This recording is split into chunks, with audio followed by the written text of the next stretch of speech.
Yo mga idol, kamusta? Sports Talk PH nga pala. Ang panalo ng Pinoy, pag-usapan natin yan mga idol. Ngunit bago ang lahat ay huwag kakalimutang mag-subscribe at i-click ang notification bell button for more sports talk. So isang napakagandang balita nga po para sa ating mga Pinoy boxing fans. Ito po ay dahil ang ating pambato na si Alvin Pitbull Tyson Kamike ay naging matagumpay sa kanyang naging laban kanina lamang sa Tanzania, Africa. Bago po ang laban niya ay walang naniniwala na kaya niyang manalo dahil isang undefeated fighter ang kanyang katunggalin na si Ibrahim Mafia. May record na 13 wins with 9 knockouts at walang talo. Kaya naman heavy underdog po talaga ang ating kababayan dito.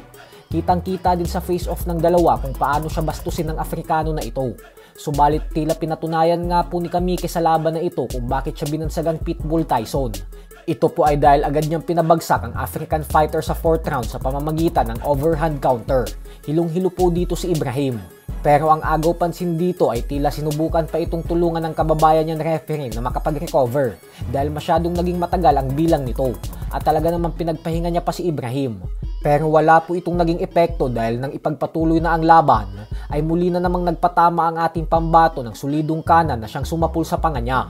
At dahil dito ay napilitan na ang referee na ihinto na lang ang sagupaan ng dalawa. Dahilan kung bakit nakuha ni Kamike ang panalo via 4th round technical knockout.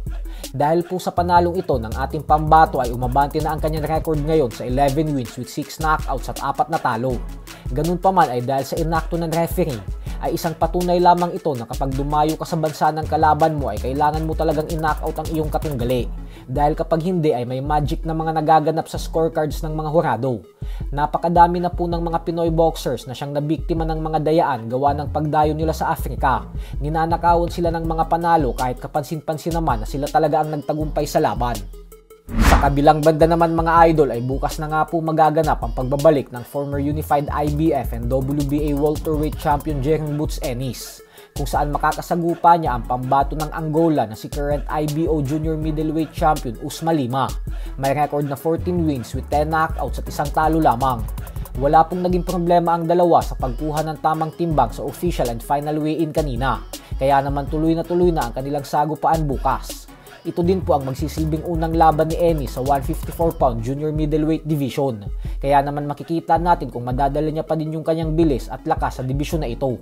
Huling beses pong lumaban si Ennis ay nitong nakalipas na buwan ng Abril lamang, kung saan tinalo niya ang former undefeated world champion na si Imantas Istanyones via 6-round technical knockout. So hanggang dito na lang po muna tayo mga idol. Sports Talk PH, kakaiba ang laban ng mga Pinoy. Lakas at dedikasyon ng aros ng tinuon. Kamaong nagbabaga ang sayo ay babaon. Mga Pinoy na ating